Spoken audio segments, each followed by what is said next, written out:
Yes, people, welcome back. Welcome back. Albert J TV. Match review time. Arsenal won, Fulham won. But before we get into it, let's hit the intro.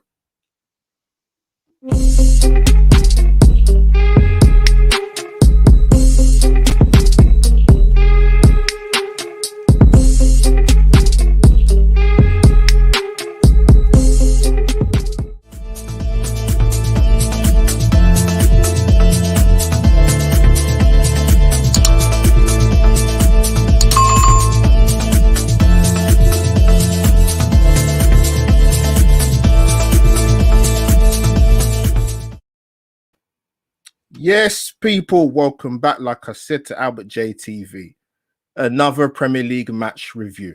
Live stream. Where do we start? So Arsenal won, Fulham won.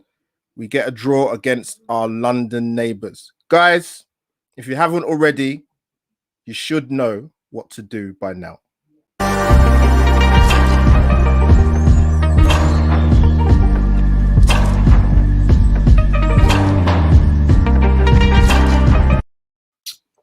And there you have it, people.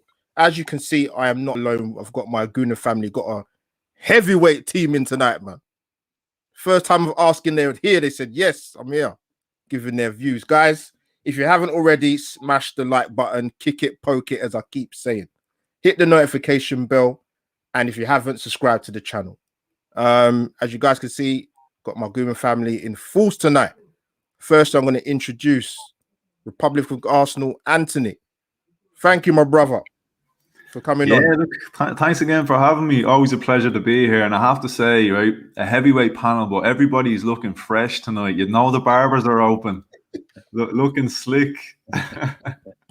I must, yeah, I'm glad you pointed out, Andy. I must say, people, yes, as Gooner Souls has been saying, it actually is me. I'm just not my twin brother, so it's cool. Anthony, much love and respect, man, for coming on. I've got my Instagram king brother in the house tonight as well, man. How you doing, mate? All right. Ross. Thank you. Thanks for coming on again, mate. Finding out YouTube, which is cool. And I think Andy's right, mate. Everyone's looking slick, aren't they? Do you know what I mean? Like if we'd have had this like a week ago, everyone would have had like fucking hair out here, wouldn't they? We're looking slick. Like we're looking slick, unlike our football team, mate. But you know that we'll get into that anyway. And finally, I'm going to introduce my brother. He's been away for a while, but I'm glad to get him back on tonight. My brother Dylan, Gooner Nation. Thank you for coming on, my brother. It's a pleasure, bro. I'll tell you what, yeah, every time I see your intro, the one day I know that I've made it is if I make it into your intro, then I'll be like, you know what, I'm happy. I can sit back now. No, thank you, appreciate it. Guys, I will put this out on my IGTV Instagram later. And as you guys may be aware, through lots of listening and dialogue, I'm now on the audio to listeners. So yeah, one thing I've always sort of said to myself as a YouTube content creator, listen to your people, listen to your community, get the feedback and broaden out what you have to offer. So Anthony, big plug to you, mate, because you kind of gave me the final push to do it. So much appreciated. Guys, I'm obviously going to kick off. I'm obviously going to talk about the game today, hence the reason why you're here, but it would be totally remiss of me not to mention, obviously, breaking news about a certain subject we're going to talk about. And yeah, the breakaway for the Premier League that came out during, I think it was halftime of the Burnley Manchester United game. I thought I had my graphic on screen, but I haven't. If anybody that don't know, audio listeners, if you're listening, Super League breakaway plans, apparently 11 major clubs across Europe have signed and want to be part of this. 5, I think, stroke 6 English clubs have agreed to this. As you guys might be able to work out, not the top 6, but arguably probably the big 6 clubs in English football. I just want to get you guys quick reaction to your views about it, really. As we know, UEFA are absolutely furious. They've put out a statement along, backed up by the FA and Italian Federation and the Spanish FA, saying that they will, how can I put it? They will remain united, and they will also use both judicial and sporting measures if required, inverted commas. As a cynical project of a breakaway Super League. So yeah, all measures to stop this happening. So yeah, I'm gonna come to Dylan first. What's your sort of initial feelings about this? Because just to give you a little bit of context before I come to you, this is something that's not new to football fans. As last time I checked, none of us are major billionaire owners. These guys have their, how can I put it politely, their own interests, should I say. I don't think it will ever happen. But what for me summed up today, I think it's a dark day for football. I think if you wanted any confirmation at all, irrespective of your age demographic as a football fan, if you wanted any confirmation of that we are the bottom of the pile in terms of what people think about football and the big guns, today's confirmed that. Dylan, let me bring you in, bro. I could speak for hours about this, man, and I'm not going to. But listen, let me tell you, man. They say this football, you know, it's this whole thing about it's a working man sport and stuff. It's not been for a while. The moment you got to pay like 150 odd quid just to watch your team on TV and stuff, that's when it's a joke. This, I don't think it's going to happen. If Arsenal sign up and say that they're willing to leave in order to join the Super League, and several reports, Stan Kroenke is heavily pushing for it. He's all 100%. For it, 100%. That, I tell you what, man, I've got an obsession with Arsenal. I know I'm negative massively on my timeline, but I've got absolute love and passion for this club. This, I'm not even lying. It goes to the point of me saying, we have this thing called the Arsenal way, where we used to pride ourselves with our class, the way we help our community, the way, this is bollocks. I'm so sorry to swear as well, but mate, yeah, that's fine. It's fine, bro. It's a effing travesty that Arsenal actually considering signing that. I don't give a crap about the other clubs, to be honest, because I'm an Arsenal fan. Yeah, of course. Mad. If we signed that, I'll be so ashamed. Honestly, it's mad. Yeah, great speak, man. We're gonna come to Anthony actually. Yeah, what's your sort of immediate thoughts from what you've kind of heard? Obviously, Gary Neville was very, very staunch in what he said after the Man United Burnley game. And yeah, you know what? People said for years about football and money and business, right? They say money has ruined the game. I kind of rephrased that. It has ruined the game.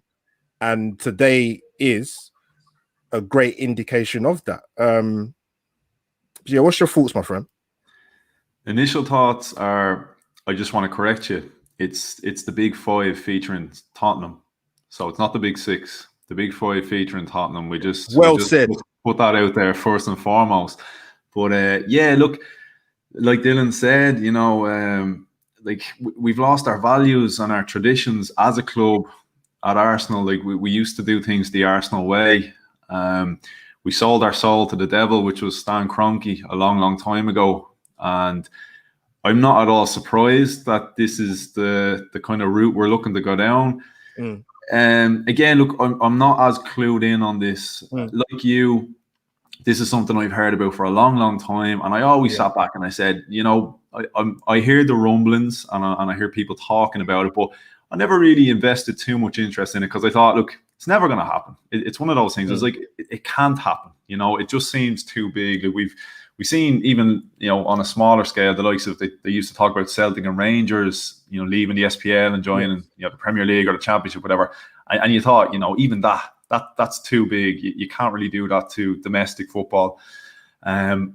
So yeah, that's why I was out all day today, and this all kind of broke, and I was off Twitter. And when I came onto Twitter, maybe about 5 p.m. this evening, everyone was in meltdown, and I'm going, hang on, 100%. What did I just walk in on here? Like, so the bits and pieces I've seen, listening to Gary Neville and that, like I've kind of got the gist of it.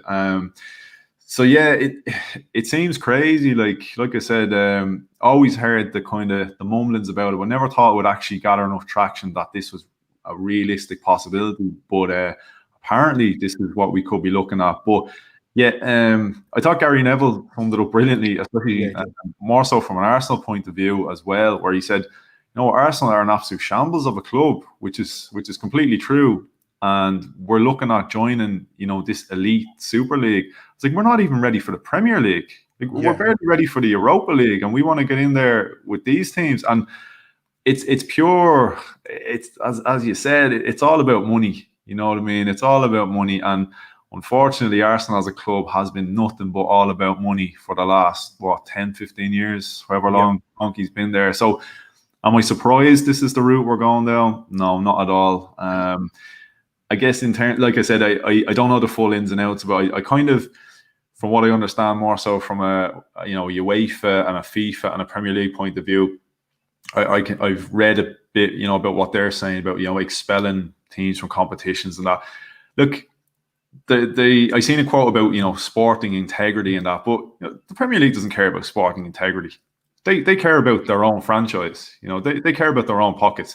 Where's the sporting integrity when they allowed, Sheikh Mansour take over Man City, when they allowed Abramovich take over Chelsea? Where's the sporting integrity when financial fair play doesn't clamp down on the likes of Paris Saint-Germain? So all of that straight away is bullshit, from these organisations. Whatever, fans excluded, this is nothing with the fans. As I said, I need to clue myself in a little bit more on how, as a fan, I'm going to be affected. But in terms of these, I'm not even calling them, I'm going to call them businesses, because FIFA and UEFA, they're businesses. Yeah. So they're getting pissy because their brand, the Premier League, the UEFA competitions, Champions League, and that, they're going to be badly affected financially and as a brand. So that's why they care. Now, Premier League didn't care about, Man City coming in and buying, the Premier League. They didn't care about Chelsea doing it. They don't care about all the money coming into the Premier League through television rights, because it's good for their brand. The more money comes into the league, the more money can be spent. The better players come into the league, generates more money, and it keeps going around and around. So straight away, looking at that, I'm like, their argument in that sense, to me, I'm not buying this, sporting integrity. But as I said, I'm probably not in the best place at the moment to speak on how it's going to affect me as a fan. But maybe like Ross and Dylan and yourself would probably be able to elaborate a little bit better than I would. No, you've spoken brilliantly, mate, to be honest. Ross, so I come to you, I want to sort of incorporate what Shane was saying in terms of, I don't think it'll happen soon, but in the future, money and greed, and basically it will happen eventually at some point, what he's kind of intimating. Shane, if that's what you're saying.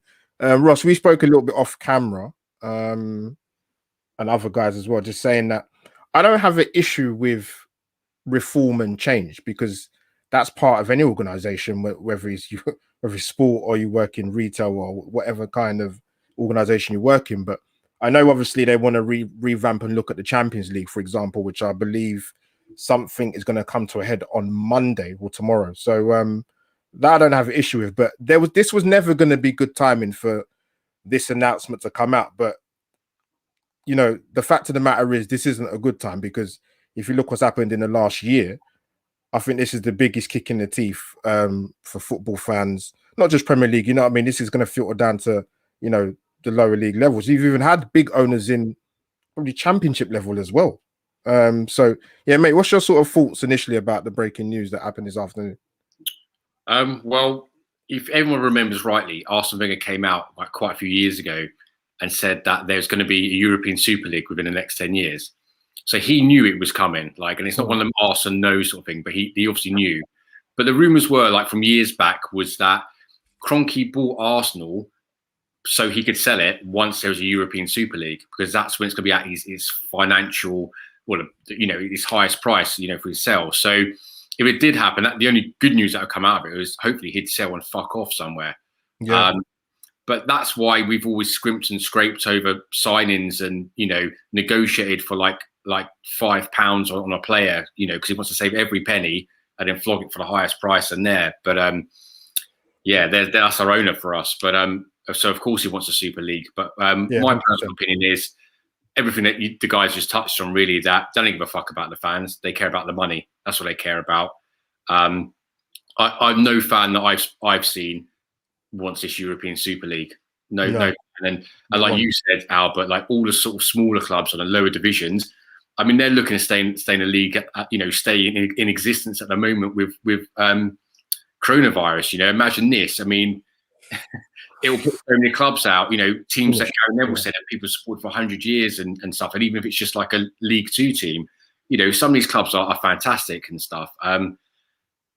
It is what it is, and I generally hope it doesn't happen. I think European football, like Champions League, whatever, is brilliant, and it should stay that way, domestic and European competitions. sadly, I think like most things, that money talks at the end of the day. Yeah. And that's it. All we can do as supporters, if that happens and we're not happy about it, is like we sort of touched on off air. Just don't buy the TV rights, don't buy the kits, don't. And it's sad because obviously, we all love Arsenal, like Liverpool fans love Liverpool and Chelsea fans love Chelsea and stuff. But I don't know what to say, mate. I think at some point. You've all covered it brilliantly, man. Like I said, it's not something I kind of did a little bit of stuff before I knew I was coming on live tonight and just see what statements have been put out and see what's been said. But yeah, this is a dark day, man. Like I saw people saying about we'll talk in regards to Arsenal. I thought, of course Arsenal won the clubs that have bloody signed it. Of course they are. Of course. This is why this guy's been, like you mentioned, this is why this guy's been filtering and hanging around for long as he has done. He don't care about Arsenal, man, let alone the fans, man. Like, well, it's always silent, man. He doesn't want to answer the questions. He's in it for the money to sell it off in the European Super League. Yeah. That's someone put a banner on social media saying football is created by the poor and stolen by the rich. I couldn't agree more, mate. I don't give fans. Yeah. No, well said, guys. Well said. Great opinions, man. Guys, not the best thing to start with, but I thought, it'd be a bit remiss of me not to mention it because it blew up quite big on social media platforms. And us as Arsenal fans, we've not been happy for many a year, like I said, and like many of you guys have said, and many Arsenal fans, from when moving to hybrids, moving to the Emirates. And let's be honest, the Emirates era has not been a good era. It hasn't. You can talk about the FA Cups as much as till the cows come home. It's not been a good era. And the way the club's going forward, whether it be managerial appointments, whether it be player recruitment, some of the stuff going off the pitch, like I've mentioned it before during various streams, that I don't ever remember a big football club operating where you have 3 very key senior positions at the football club and they're all rookies. I don't see how you're supposed to move forward when that's the case. So yeah, it's not great, man. But we'll see what happens over the next coming days and 24 hours, and it'd be interesting, man. But yeah, I hope it doesn't happen. But like you said, Ross, I think inevitably, whether people like it or not, it could happen. Wenger said it many years ago, and it might come home to roost. But yes, let's get into today's game, people. So we're moving from one negative to another one, to be honest. But we'll see what we can do, man. I'm going to kick off with Ross. So yeah, 1-1 draw. We know that we have some injury concerns, which for me was always going to happen through this course of the season, just because of the amount of football we are playing every 2 to 3 days. And that doesn't even include international breaks. Where they're playing more football. So yeah, mate, what did you make of with the team lineup? What was your thoughts, whether it be positive or negative, mate? The lineup for me, I was a little bit, I wouldn't say surprised at, because we know Arteta likes to change things around. I get the idea that you need to rest some players and stuff. At the same time, though, what I didn't like about the lineup was that Arteta seems to have made a decision that beating Fulham was a foregone conclusion. And that's what the lineup said to me. And I found that a bit off, really. I mean, like, you look at our run-in before Fulham, we had 7 games left and they were all winnable. The only real tough game we had was Chelsea away. Yeah. And, you're thinking, we still get past Villarreal and potentially Manchester United or even Roma in the final if we get past that. And I just don't understand why you would throw games away. This is the business end of the season. And if you're a top club, whether you're playing Champions League, Europa League, you're not in any of those competitions, but you're pushing for those places. It's just that end of that part of the season. You have to give it all in all the games and hope you get the points, because if you don't, you won't qualify, So I get resting some players and trying to do that, but to me, it felt like he was just like, it seems obvious to me that he's just gone, no, we're going to try and win the Europa League and sod the league. And I think that's a bad idea, I'll be honest with you. I think we've got, 10 games or 9 games now, max. We should be out in each game and just going for it, you know. No, cool. And I get Dylan, I'm gonna come to you, sort of touching on the team lineup, but also just want to say, like, we had 5 changes from the Prague game. I didn't realize this. They said Arsenal haven't won back-to-back Premier League games since January. I almost fell off my chair when I heard that. I was shocked. I generally didn't think, because we're sort of, you know, we do our content week in, week out, the previews, but I realized, I thought that's really, really, I mean, we've had some bad stats this season, don't get me wrong, but even that, back-to-back Premier League games. I said I couldn't believe what I was hearing. So yeah, sort of the lineup, mate, was, you know, 5 changes. Any surprises or not really? And so what did you make of sort of the first half? First, do you know, with the lineup, don't get me wrong, I want to see Pepe start, but when I saw Martinelli, Smith Rowe, and Saka, for me, I got excited, man. For me, I was just like, you know what? That to me sounds real good, and I want to see what they've got. To be honest, they still impressed me. A lot of movement and stuff. I know we didn't get that goal, but I didn't mind it. I think the big problem everyone had was El Neni and Dani Ceballos. I think from the moment that got announced, everyone thought, holy crap, what's going to happen here? You know what I mean? Ryan getting a shot in goal, I don't mind that. You know, why not? He's on loan, give him a chance. I wasn't too fussed with that, and he didn't do anything wrong. That midfield was the problem. I'd love to know, and people may not rate that, you know, Guendouzi and Torreira. I'd love to know what El Neni and Ceballos offer that Guendouzi and Torreira can offer something different, or I don't know. It's just that point of, with this talks about El Neni having a new contract, talks about us wanting to sign Ceballos permanently. I'm thinking, are they? I don't think that they're absolutely terrible and awful, but I'm just like, are they fitting this system? Are they working out? Because week in, week out now, we're seeing weaknesses and they're not improving. And you know the mad thing is about that stat you just said, that we haven't won back-to-back games or whatever? No one's surprised. There's no one sitting there anymore thinking, holy crap, they've just got used to it. They've gotten used to the fact that Arsenal aren't as much as a threat as they were. When we drew this 1-1, people weren't thinking, what Arsenal? They were thinking, yeah, you know what I mean? I'm not actually surprised. And this is the problem that I have. I know I exude a lot of like negativity on my thing, but it's the fact that I can't celebrate 1-1 draws with Fulham. I just really can't. And in a different scenario, maybe I could, but not when if the 2 teams below us, if they win, we're 11th in April with 6 games to go in the league. I just mentioned everything about the Europa League, but come on, surely the whole part of the progress was, we're going to fight for top 4. We're going to show that we're being serious. 11, we're going to be 11th if the 2 teams below us win. I looked at our performance today, a lot of fluidity. I think I like Martinelli a lot. I'm so glad he's getting his time and minutes. Missing that final ball, you know, but that'll come in time. That'll come in experience. And there's just something about this, and I don't know how to explain it. I really don't get excited watching our style of play. I can't put my finger on it, but I watch us. Don't get under Unai Emery, I'd have a heart attack every game because we'd concede 15 shots in the first half. I know we'd have a lot of attacking fluidity, so I'm not saying I prefer that, but Arsene Wenger, exciting football when we were playing attacking. With this, I just don't enjoy. Even when we score, there's something missing. There's just that spark missing, and maybe it's just me being a bit weird, but it's not a promising performance at this stage of the season. I'm not confident about any game coming up, even if we're playing Brighton. I'm not confident, man.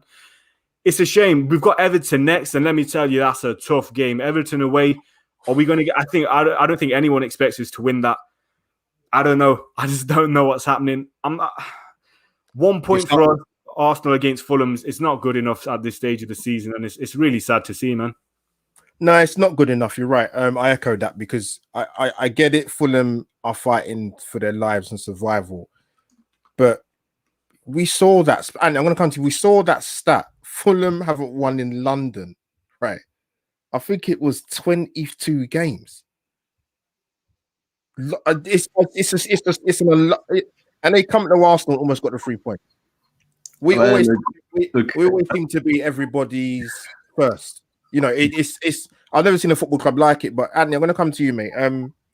One of the issues, there's been many issues at Arsenal. But one thing I'm going to talk about in terms of from the playing point of view is lack of goals. So, we're the joint lowest scorers in the top 11. I think joint with, I think it's Villa and Everton. Last season, we finished 8th. We was the least scorers in the league in the top 8. And that's even with Aubameyang scoring the goals that he scored.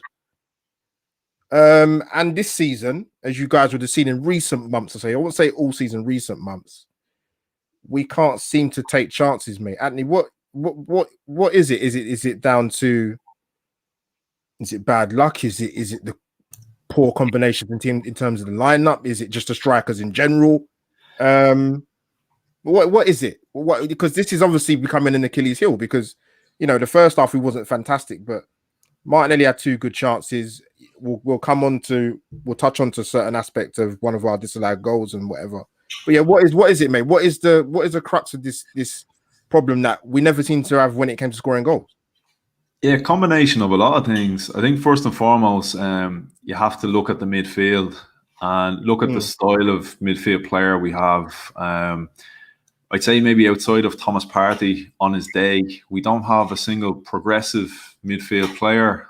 We don't have a single midfield player that kind of knows how to pop up in and around the box, whereas we used to be famous for it. You used to look at even guys that were able to strike a ball outside the box. We were used to having Ramsey arriving at the right place, the right time. Thomas Rosicky could hit a ball. With Santi Cazorla. What have we got now? We've got sideways playing, safe, play it back towards the defense. That kind of that kind of a player. And like that, El Neni and Ceballos today. When I saw that, first and foremost, I thought, right, well, there's nothing happening in midfield here today. Like in terms of the lineup, I sort of looked at it and I was expecting the rotation. If anything, I probably expected a little bit more. I thought maybe Lacazette might get a rest, because I sort of feel like all the eggs are in the Europa League basket, and I kind of felt that even before the Sheffield United game. And I'm looking at some of the lineups, and I feel as though Arteta's putting out a team that it's not exactly set up to win the game. I think it's just designed not to lose, if that makes sense. If we can just hang on to this, and it nearly backfired, but if you can just kind of get through a game and make it look somewhat competitive, but not actually lose the game, it saves a bit of face a little bit. Whereas I think, hand on heart, he'd be telling you, I'm not really expecting to push for anything with our league form. We're going to concentrate on Europa. But yeah, look, going back to the question, the forward line just isn't good enough. And this is the debate we're having now with Lacazette. And look, people love Lacazette. And I like Lacazette myself. As a player, I appreciate what he does. I appreciate what he offers to the team. As a goal scorer and as a striker, he's not good enough for me. And I think it speaks volumes, the fact that people are praising the season he's having. Now, you're praising the season he's having, he's got 13 goals. Like, that says it all. Like, if this is the best he's had to offer, then it's not good enough. We've gone from 25 goals a season to Thierry Henry. We got Robin van Persie back in the day. We're happy with 13 goals from Lacazette. People slating Aubameyang all season, and he's still got 9 goals. Aubameyang having his worst career season, Lacazette having one of his best, and there's 4 goals between them. Like, come on. As much as we like these guys on a personal level, it's time to put sentiment aside and realise we are where we are because these guys have overstayed their welcome and they are not good enough. And you know what? I've been a backer of guys like Lacazette because I've been that guy that said, well, I see what he does. I like the player. You know what? I got to a point where I said, I'm putting sentiment aside. These guys are not good enough. El Neni, Ceballos, Lacazette, these guys are not good enough. It's time for them to go. We've tried it. How many seasons have these guys all been here? How many seasons have we been, moving slowly and slowly backwards? It has to change. It has to change. And blame the manager, whatever. It wasn't much better under Emery. You could see what way he was going under Wenger. At some point, the playing staff also has to evolve. These guys, our forward line, we need more options. We cannot just rely on the likes of Lacazette. Look, Eddie Nketiah got a goal today, but we know he's not good enough. He's not good enough for this level. Yeah. Balogun is a total unknown. We asked the question last season, if you took Aubameyang's goals out of that team, how would Arsenal look? And that's what we've seen this season. And we're in a lot of trouble. So, people are talking about, what do we do? Do we extend Lacazette? And again, I think you have to sit back and take the sentiment out of it and say, look, what do you want? Do you want the striker that's linking the play and then ultimately we're not scoring goals? Or do you want the guy whose job is to score goals? You know, I don't care if my striker is not involved in linking the play, as long as he's putting the ball in the back of the net. And that's just we just don't have that. So yeah, play the ball to Lacazette, let him hold up the ball, let him play it out to the wings. But he's the man that's in there, you know, that we need to finish off the move. You know, we're so wing orientated, but then when the ball comes into the box, there's nobody there. So, you know, I got to the point where I said, what is the point? What is the point in Lacazette? You know, I need my striker scoring goals. And look, we've seen a complete lack of goals. So, as I said, hang on to them all you want, but this is going to be the end product. If these are the style of players we're holding on to, this is what we're going to get. No, fair point, man. And you know what? With the goals thing, last season we scored 56 Premier League goals. The moment we're currently sitting on 44. So it's not going to be. I don't think we're on course not even to beat the total from last season. And you've made a good point about the sentiment thing, because I've banged on about this for quite a long time. You know, Arsenal fan section, sorry, you can't have it both ways, because if you're going to keep championing these players, but you want better, you're going to have a squad of about 900, but that's not possible. So, you know, you have to get, like, for example, I'll give you an example. I know there's a lot of people that have a lot of time for Hector Bellerin, for example. I'm going to come to Ross in a minute, sorry. But it's almost like we've got to this season for certain Arsenal fans to realise that he's not good enough. And I'm thinking to myself, but what have you been watching for the last 3-4 years? Why has it taken for this long for you to realise that Arsenal Football Club need a new right back? I just don't get it. And Anthony, you're right. It touches on what I've banged on about for years, even before I came onto YouTube. Stop this sentiment towards players that have achieved nothing. It doesn't make sense to me. Well, Albert, do you know what? You know what I've taken from it. Sorry to interrupt you there, but when you look at what Arsenal have been achieving or not achieving over the last couple of years, and you take Man City for example, you look at what Sergio Aguero has done for that club, and I understand, you know, he's getting older and injuries are playing a part. Like, Arsenal, the type of club that allows Abu Dhabi sitting on an injury table for 9 years because he's got great potential. You know, this is the best goal scorer Man City have had. You know, one of the best Premier League players there's ever been. And, you know, okay, what's wrong? A couple of injuries, right? Time to get rid of him. And they're not thinking twice about it, you know. And this is the thing. If Sergio Aguero was at Arsenal, you know, he'd still be here into his 40s. You know, we'd still be hanging on to him. And just because of the sentiment of it, and like I said, I've been there. I've been that guy. You know, I've been that guy that said, no, you know, give him a chance. Yeah, you have to. We have to realize when it's time to cut ties and move on and evolve with the times. And I know, you know, City and that will get a lot of stick. You know, oh, they let that guy go. They did this, but look, they're moving forward. And look, when you're lifting enough trophies, you soon get over little heartbreaks like that with players going, you know. And this is the problem. All we have to hang on to is the fact that, well, you know, he does a lot for the club and he loves Arsenal. And, like, thanks very much, but, like, you know, we need to start winning things as well. 100%. Now, well said. Ross, I'm going to bring you in. So, sort of two things I want to ask you. I saw a few. I'm in quite a few Arsenal WhatsApp group chats, right? And sort of the common theme was around the goal we conceded for the penalty. I saw a lot of people kind of calling that Gabriel, should I say? And actually, to be honest with you, they've kind of picked a little bit of fault in his performance to sort of in recent weeks, should I say? What did you make of his performance? Did you think that's a bit harsh from what I'm telling you in terms of the feedback I was getting about Gabriel? And also the VAR decision to give the penalty. Before you answer that, I'll be honest with you, people might disagree with me when you listen to this now or on Catch Up or on Spotify or Anchor. I was shocked it was given. I generally thought I couldn't believe it was given. So Ross, I'll come to you, mate. Yeah, what's your thoughts, mate, sort of Gabriel and the VAR decision, mate? I thought it was a blatant dive, I'll be honest with you. I thought you messaged me. I remember. Yeah, you did. Hold on, sorry, screamed up there. Yeah, it was just.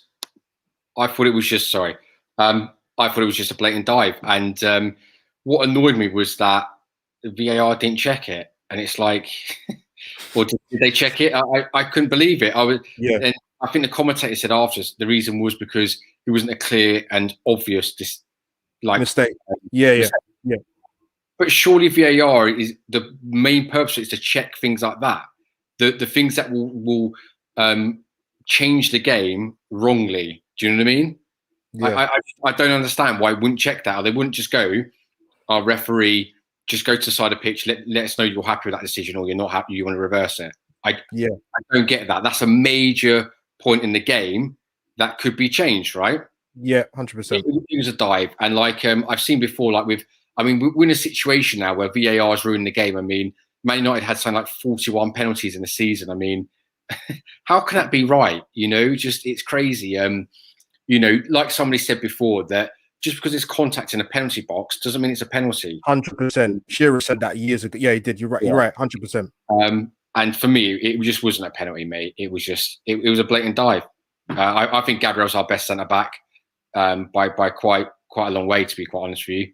I don't think there's anything really wrong with his performance. I just thought it was a blatant dive.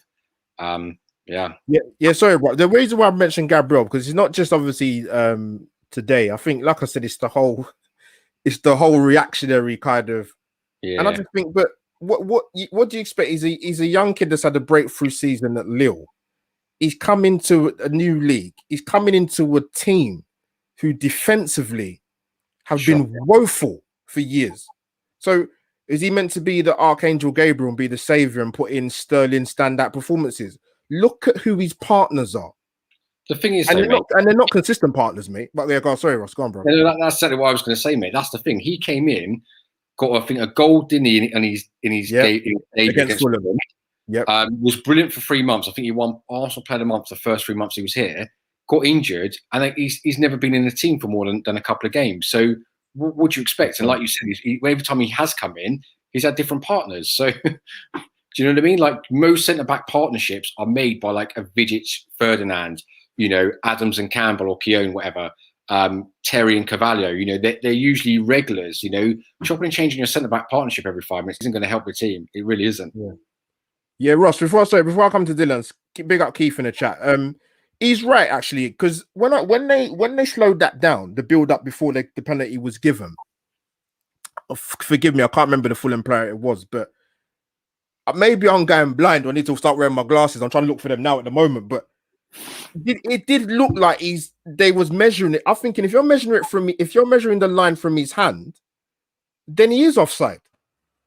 Mate, so I can't understand. It's crazy, man. So, but no, Ross, you make a good point, because the thing is, I said this. I think I said it after Thursday night when the goal got disallowed for Emil Smith Rowe, and I'm not saying it just because we're Arsenal fans, but they do need to look at this offside ruling, man, because it's ridiculous. You cannot go into a major tournament coming up in with the Euros, and this is going to be part of it, because this is going to be a farce. Mate, go on, sorry, bro. Go on. That's all right. I've said this. I'm sure we've had this conversation before. Like, his toe being offside is not offside. I don't care what anyone says. It's not. It's level with play. It's just his toe is sticking out slightly. That's all it is. It's not offside. He's level with play. His elbow being like that, that's not offside. Your level with play. It's just that your elbow is sticking out. It's beyond ridiculous, man. You know, just they do need to look at it, because you can't go into for the money involved in football and the technology. We seem to be the only sport where we're just so far behind any others, man. Whether it's rugby or cricket, people can talk about the different tempos of the sport, but I don't care. You can put this right. Like, it's not too late. Like, change the law, man, because. I mean, the worst incident I saw that really I thought, you know what, we have an issue with VAR was last season, actually, when Sheffield United played Tottenham. And Sheffield United had the goal disallowed. I think Baldock was offside. I couldn't believe that was given as offside. Yeah. He looked, like you said, I think it was literally I don't think it's even his toenail. It was probably his hairline that it was offside. It was ridiculous. I thought, football's done. Football is done. You know, Albert, though, it's got to the stage where the offside is so specific. Yeah, if I'm still playing football, right, I wear a size 12. I'd be squeezing my feet to size 4s going out there playing, because that was ridiculous today. Like, offside by a toenail, like that was crazy. But like, I put up a screenshot on Twitter, and I can't see the difference between why their goal wasn't done for offside in the build-up. Yeah, it's like you said there. The guy's hand, I don't know, was it Lookman or someone was? If you look at the still where the two lines are, when you look at you can see Saka's foot is over by a toenail, whatever you want to call it. Yeah, technically, it is offside. But then how is his hand, in the build-up play to their goal? How is that done offside? But both decisions should not have been called offside because it's far too specific. Like there's got to be something, like, I don't know, maybe the Wenger, the daylight rule that he was talking about, that was something has to change. Yeah. No, I agree. Dylan, before I come to you, guys, big up the guys in the chat. Lively, man. Smash the like button if you haven't already, and follow my Steam Gooners on their YouTube channels. If you haven't done it already, go and subscribe right now. Like I say to people, you can multitask. Men are good at that, so do it, man. And all the ladies in the chat as well if you're in there. But sort of Dylan, man, coming into the sort of second half. Do you think it was any much better? And was it a surprise for Fulham to have gone 1-0 up, mate? It was a surprise. I'm pretty sure that was their first shot on target. I thought, I remember looking at it in the 80th minute. They had one shot on target, and it was a penalty. I'm just going to talk about quickly to this Gabriel thing. I don't remember who said it. Sorry if it was Ross, if it was Anthony as well. Look, he's got nothing wrong with Xhaka. He's doing great in his position, but unnatural left back. He's got El Neni in front of him, Bellerin there, and it's kind of like you can't put. Gabriel's done well in the time he's been given, and it's just once that penalty. But here's the problem I have with Arsenal. We see it every single. Do you know once you go 1-0 up against Arsenal, we're so easy to play against. Every person sits back. Stays narrow because they know if we cross the ball, we're doing nothing. We're not going to have Saka winning headers. We're not going to, you know what I mean? They let us cross the ball and hit us on the counter attack. Simple. Every single game we've seen when we go 1-0 down, sit back. And that's all you see. And we saw it again today. If you looked at how compact they were in the middle, Fulham, even whoever the commentator was, might have been Adam Smith, was just like, how on earth are you getting through this? Because it's that very deep. Yeah. Go on, mate. But it's so easy. Because they were doing that in December against Arsenal, and they've not changed. Is there I don't know what our plan B is. I don't know what's so different, if you know what I mean. I expected us to come back 1-0 because I thought we had the talent on the pitch. We looked like we were gaining momentum. But this sidewards passing, this constant crossing of the board and stuff, it frustrates the hell out of me, man. It's not exciting to watch. It's not been working for months and months. A lot of our chances are kind of the ones that come from crosses just really piss me off because I'm like, we're not good at headers. Just stop crossing the ball. And we're not good at set pieces either. What the hell is this set piece specialist doing? No, honestly, fam, what? I would love to sit. I would pay money other than watching a game to sit and watch to see what that set piece specialist does. What the commentators laugh at half of our corner routines. Like, what the hell? We're not going to score. No. The mad thing is, we'll do all of this build-up. You got like 5 players out the box, 1 on the back post, and you know what happens every time? We don't beat the first man. We just don't beat the first man all the time. And I'm just like, you know what? I just don't get it. Sorry, I'm going to come to you back. I'll come back to you again, Dylan. Do you think any of we had subs of 6 minutes with El Neni and Hector Bellerin got taken off. We brought on Partey and Pepe. Did you see any significant difference, or did you think it was the same as before? Any more intensity, more, or not really? El Neni offers intensity in the sense of he heavily presses and stuff. I think when he's on the ball is when the big problem is. He hasn't got an eye for a pass, if you know what I mean. Partey's got that, so when he comes in, it's great. But it wasn't that thing where you saw an instant. If someone went to the toilets for 2 minutes, came back, you wouldn't have even noticed that there was been that much of a change, if you know what I mean. I know. It's one of those, and this is a big criticism that I have. It seems that no matter who plays in this system, we always struggle. We just seem to struggle. And so clearly something's got to be changed. We play Martinelli, we play Pepe, Lacazette, Aubameyang, put Nelson in there, put anyone in there. Are you trying to tell me all 7 of these players have just lost their ability in a matter of 6 months? Like, I don't, something's clearly not working in this system and needs to be worked out. I mean, I'm going to come back to Anthony again. Yeah, so like I said, I don't think, do I think the subs made any big difference? For me personally, not really. We had the chance with Pepe. Some of the Arsenal fans in our WhatsApp group chat, they've got zero patience for most of these footballers. Said he should have scored, and then how he missed it. But my only thing to that was is goalkeepers are allowed to save the ball. So I mean, they've got a job, but it's to keep the ball. So listen, he hit the target. He hit the target. I thought it was a good save by Ariola. I thought he's their man of the match personally. Yeah, the defenders play well. Anderson and what's the guy? Is it Anguissa? I think it is the back for them. Yeah, they played well, but I would have given it to their goalkeeper. But yeah, mate, I wouldn't say we sort of cut Fulham open, but like I said, you had the two Martinelli chances in the first half.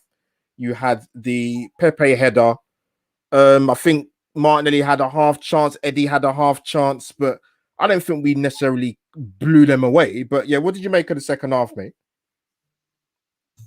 Yeah, well, like that, looking at the stats, 18 attempts, but only 5 on target. It's same old, isn't it? And like Dylan was saying, ball after ball into the box. And kind of like I alluded to earlier, who are we giving it into? Lacazette. Like I said, does what he can, but what he can it's not enough. It's just not enough. The Pepe chance. I agree with you with the Pepe chance. Look, definitely he could have taken that a lot better. Like Martinelli, absolutely great ball. Like put it on a play for him. Again, I guess this comes down to had it been maybe a natural striker finding that opportunity, you'd expect that in the back of the net. Pepe kind of has a tendency to pop up at the right place at the right time, and kind of unorthodoxly, we've seen it a few times, he kind of throws a limb at it and hopes for the best. Sometimes it works, sometimes it doesn't. Look, if that was anyone else, you'd expect him absolute bullet header into the net. For some reason, he tried to head it downwards, and no, it was a good save by Ariola. Sorry, Andy, I thought it was unlucky. I thought something else was being harsh on him.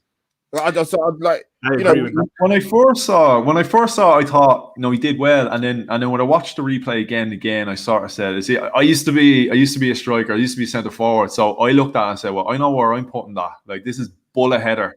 He played this one down, and I was like, "No, that's not what you do." But yeah, again, keeper did well. On another day, it probably would have worked. But I guess look, if you go back to the first half, the Dani Ceballos header. That was a great header. Maybe he should have tried that, play it across the goal. I wasn't expecting that out of Dani Ceballos, and I suppose, little shout out to Dani Ceballos because he did it really well. Pretty unfortunate to take his first Premier League goal away from him. That was a great header. So that was an example, I guess, of what to attempt to do in that scenario. But yeah, look, there was a couple of other half chances, as you said, Martinelli in that, but it kind of got to the stage, for all our kind of, I guess, slight dominance and forward play, I wasn't really, I kind of sat there and thought, no, I don't really see this happening for us today. Maybe we'll nick a goal, and we did in the end, but I wasn't feeling kind of overly confident that we were gonna get too much. Look, maybe the set piece specialist that we have, I know we talked about this before. A lot of people have said, what does this guy do? What is this fella offering? And I think it's more so the defensive side of things that I think we've actually been pretty decent. I think when you look statistically, we haven't actually conceded a lot. In terms of attacking wise, we look all over the place. Yeah, 11 corners. I don't feel we look like scoring, personally. No, that's it. But hey, look, maybe it was his idea to send Matt Ryan up for that corner at the end. So if it was, pre-assist. Go on, Matt Ryan. Pre-assist, man. Go on, man. Hey, that was brilliant. That was absolutely brilliant. Look, Matt Ryan, great flick on. Dani Ceballos has the shot. And look, Eddie Nketiah, I'm going to give Eddie Nketiah a little shout out here, okay? Right. Eddie Nketiah puts the ball in the back of the net. Eddie did what Eddie does. He shows up the right place, the right time. It's a tap in. He's never going to miss. Yeah, and of course, people will tell you Eddie Nketiah is a tap in merchant. You know what? If he's tapping the ball into the net 20 times a season, I'm okay with him being a tap in merchant. And I think it's a skill in itself to do what he does. I think the problem is his all-round game isn't great. For sure. But exactly what we're missing in the box is that guy that shows up in the right place at the right time. And the reason why I say it's a skill is because his positional awareness and that, poacher's instinct, this is what Lacazette misses. Lacazette has other things that Nketiah can't do, but he misses that. You know, if you have a guy like that in there, Eddie Nketiah, for all the balls that we play into the box, I'm not saying he's going to get up and win headers left, right, and centre, but he might just beat a man to the near post to be able to tap the ball in. He might be at the back post when the ball sprays across, where our other forwards, they're not in there, and we don't have Aaron Ramsey anymore showing up, you know, last minute. The one thing I will say about Joe Willock, he definitely needed a loan move because we needed to see his level in a Premier League team on a consistent basis. But what he did offer was the closest thing we've had to Aaron Ramsey in a while, whereas he has that, you know, natural instinct to get into the box. And we've seen it more so in the Europa League. You know, he'll get in and he'll finish off a move. And again, this kind of goes back to the midfield presence that we have. They are a midfield presence. They're not a presence in the opposition box more so. And that's exactly what we're missing, you know, especially, I'm probably being really harsh on Lacazette tonight, but again, coming back to when you have the likes of a striker like Lacazette, you do need something else. You need someone else to help finish off the move. And we just seem to be lacking ideas, creativity, ideas. It's starting to feel a little bit like the first half of the season. It's kind of feeling like that a little bit all over again. You know, the lack of creativity and build up in the team, and we resort back to the wings, and it's just not good enough. No, well, so Ross, before I come to you, I want to address Leon in the chat. If you missed that, we did speak about. I asked the guys the individual thoughts on the new European Super League. So if you do watch this on catch up, mate, whether that be through Spotify or Anchor or on YouTube, then you'll see what my esteemed guests had to say about their thoughts about the European Super League, which I must say is not positive, including me. But we'll nail that straight away. But Ross, coming to you, mate. Obviously, we get the goal, Eddie Nketiah 1-1. But we can't forget we had an injury concern. Lacazette, it doesn't look good from what I could see. Straight away, like a hammy. We've already got an injury list longer than Casualty and Holby City put together. There are other hospital dramas you guys can watch on TV. So just don't focus on those two. But yeah, Ross, man, Lacazette possibly injured. To add to what's already the problem with Arsenal, Aubameyang's obviously, we know about the issues in terms of the malaria. So that's a big concern, surely, going into our next game against Everton on Friday, I believe, and games after that. Yeah, absolutely. Obviously, Aubameyang, do we know how long he's out for? He had contracted. Is it a couple more weeks? Is it possibly, Dylan? I'm not sure. Not really sure. I think so. I think a journalist said that he should actually be back for the next game. Oh, really? Yeah. Ross, sorry, come back just before you carry on, mate. I just want to ask you to add to that. Oh God, it's gone from no. Carry on, mate, and I'll come to you. I was going to add something to it. Go on, mate. Sorry. Yeah, I was just going to say, you know, it's not the end of the world at the moment. Obviously, Lacazette being out for about 3 weeks with a hamstring. That's about right, isn't it? About 3 weeks isn't obviously great. He was going into the game on some quite good form actually. But we still have other players. A lot of people been shouting for Martinelli to start and up front. So two back-to-back games. Yeah, there's a lot of fans have been shouting for that for a long time. So maybe they'll get to see that. You have Pepe, who could potentially play in that position with Auber and Lacazette out, which is the other Orange choice. Other than that, you've got Anthony's man there and Nketiah, who could hopefully get a few more tap-ins for us. And he's totally right. Like I don't really rate him. I think he's a bit of a tap-in merchant, to be fair. But if he gets 20 to 30 a season, I'm not going to complain, right? And we do have the man Balogun, who looks like he signed a new contract, which is why I'm guessing he was on the bench for the Europa League game the other night. Sorry, Ross. I was going to say I'm going to come back to you again, mate. I'm not just saying this because obviously the result today, but Anthony touched on about, I think it's Lacazette. I actually wouldn't have started Lacazette today. I generally not because, you know, it's not that he's out of form, because he's not even playing well the last couple of games, but I just think, look, Balogun's obviously been signed up to the a new contract, right? It's not been officially announced still, which I don't know what we're waiting for, but waiting for us to get knocked out of the Europa League, no doubt. I believe he wasn't. Sorry, Ross. I believe he wasn't. He wasn't even on the bench there. I don't think he was. Not today. No. I wouldn't. Yeah, sorry, Ross. Come back to you. I wouldn't personally. I wouldn't have started Lacazette. What's your thoughts? Do you agree or do you disagree? I'm not so sure, mate. Like I kind of touched on earlier, I was saying that I didn't like the fact that we would. I get you do have to rest players. I get that, but at this part of the season, it's just tough. Whoever you pick, you've got to win games. You know, I mean, let's say if we had a better season and we was in the top four, and we'll be fighting to stay in the top four, wouldn't we? Or whatever. So you'd have to then win games to stay in there, or if you're challenging for the title, you still have to win games. So it's a tricky one, mate. You know. Yeah, I kind of said that just because, and again, no disrespect to Fulham, but I just think, look, surely, look, I'm not Eddie's biggest fan. People know that. I'm not his biggest fan. I think we should sell him. I think we should sell Lacazette and Eddie, to be honest. But yeah, I just thought, I wouldn't have played Lacazette. If you need him for 20, 30 minutes, you put him on. But I think it's starting at home against Fulham, against a team that hasn't won a London derby for, like I said, 22 games. To me, people might say I'm saying it because he got injured. I'm not saying that. I'm saying that you can prevent it from happening if he doesn't start the game. But yes, we know injuries can happen at any time. But I just thought, for me, I didn't see the point of him starting, say, against Fulham. That's just my own personal opinion. But guys, we're going to finish up soon. I want to get your sort of last thoughts on. Going to come to Dylan. Sort of any individual performances. Were there any positives you can take from the game today? Individual performances, particularly. I was just happy, honestly, main thing, I was just happy to see Martinelli again. I think he's been out of playing for so long, and the fact that he's still got this energy, I still seen him bombing up and down in the 80th odd minute. You know what I mean? Imagine him when he's got actual games under his belt.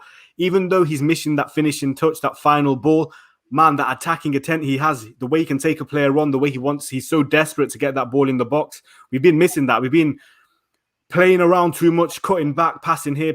His intention was to go straight for goal or pass it to someone in a better position. Yeah. For me, we've been missing. And then you got Saka on the other side and Smith Rowe.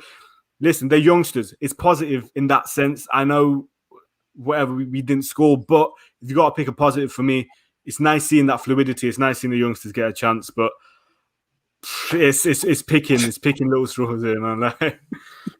I will say, but Andy, before I come to you, Dylan's right, touching on, like, obviously we played the game against Slavia Prague last Thursday. Like I said, I like the combination play, the intricacy, the slick play, the movement, and let's be honest, if we start games with no ESR, no Saka, we're missing a huge chunk from our attacking threat, and that's on top of the lack of goals we scored this season.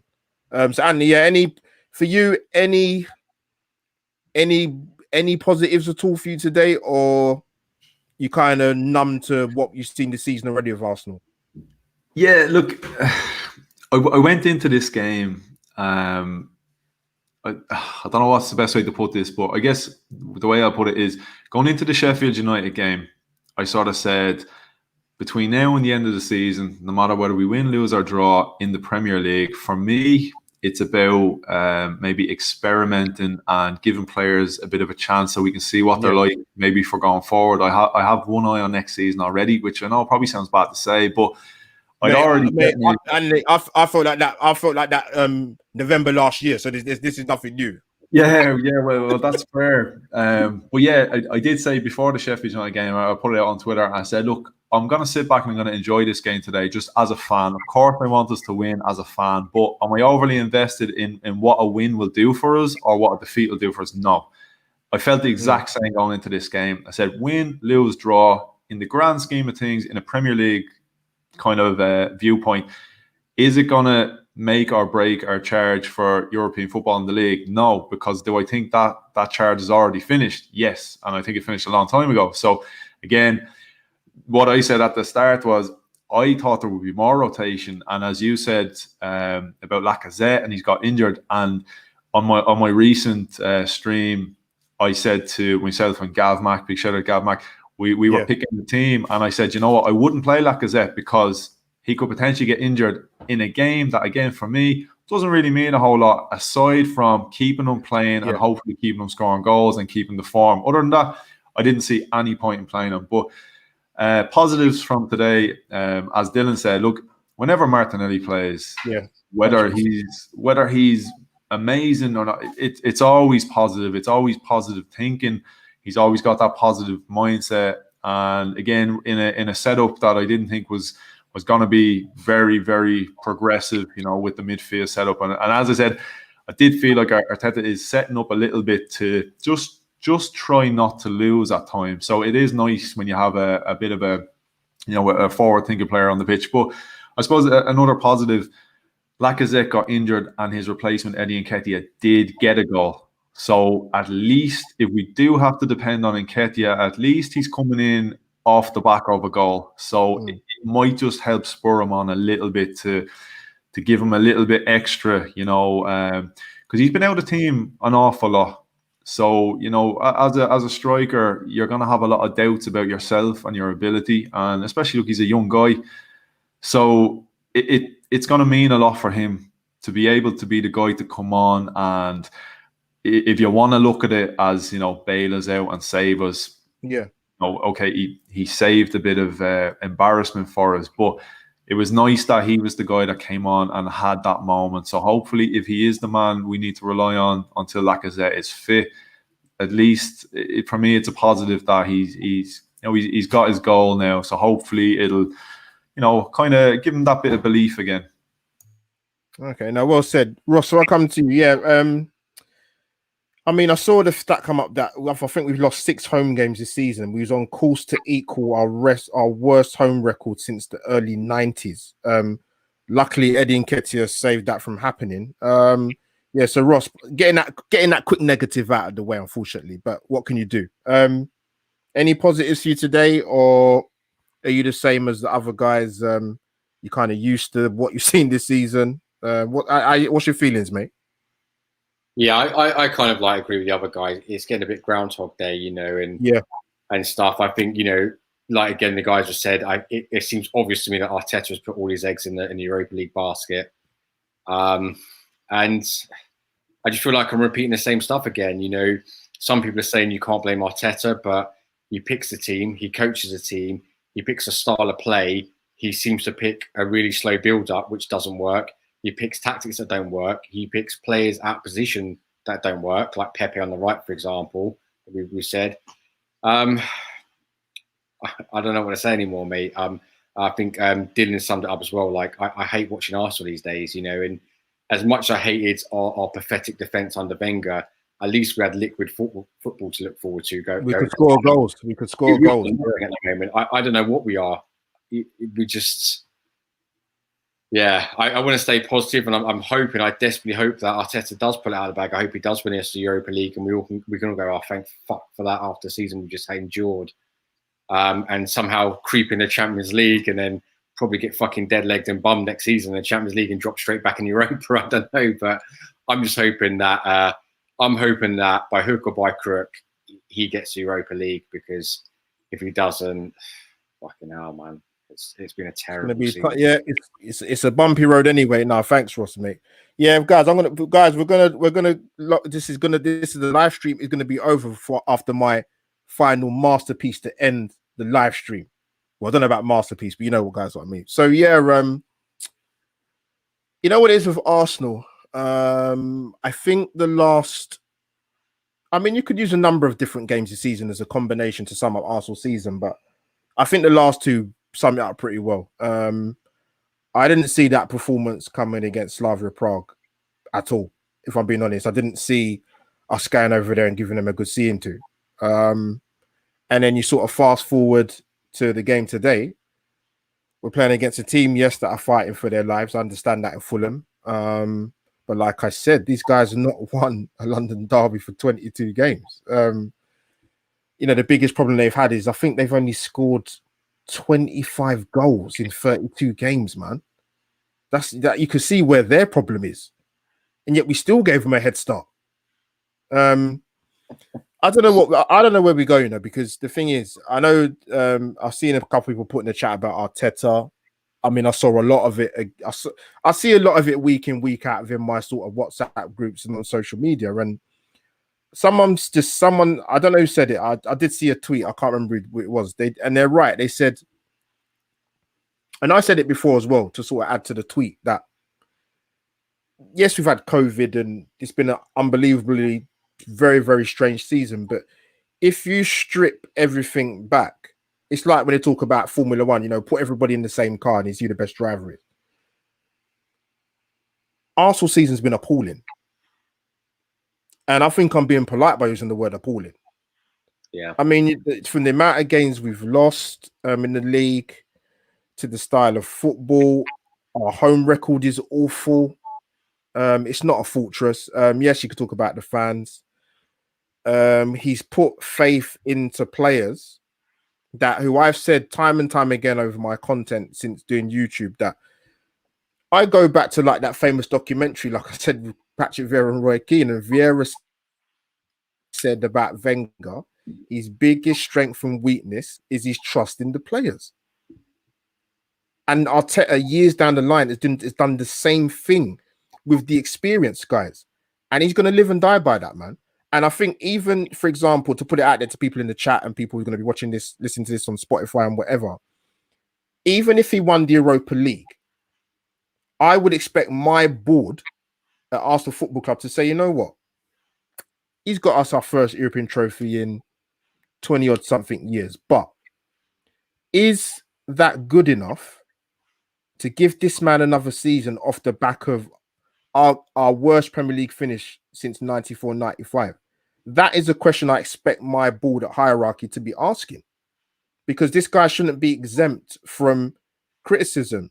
Listen, there's a lot of people that had a hell of a lot of things to say about Unai Emery.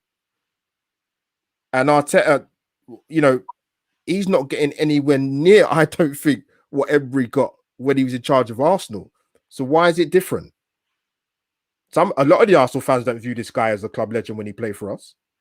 But that's another thing. But I just think, where's the same energy for Emery? Where's it for Arteta? Go on, Dylan, come in, bro. One thing I want to add to that, so I don't want to take too long. Look, when I used to say this at the start of the season, everyone says, why are you expecting prime Barcelona from Arteta? I'm like, I'm far from expecting that. I'm just not expecting 11th place as well. I didn't think we're going to come in this season challenging for the top. I didn't even think we'll challenge properly for top 4, not in my heart. If we got 5th or 6th, I didn't think it was good enough because it's not progression, but then it's at least something to build on because it's a difficult year. Yeah. Anyone can tell me from the start of Arteta's reign to now, how we've improved, I'd love to listen to it because all I hear is he's still learning. I get it. I completely get it. But if there's no progression to this day, what I don't understand. There's got to be progress. You've got to see clear progress of, look, we're taking steps. We're not, man. But and that's the thing. You've got to criticize the manager. The players deserve their criticism. KSC 100%. Are the poison of this club, but the manager, you've got to hold him accountable when we have negatives, not only for the positives. That's the thing. Yeah. You mentioned the key word accountability. This is not, people got to understand something.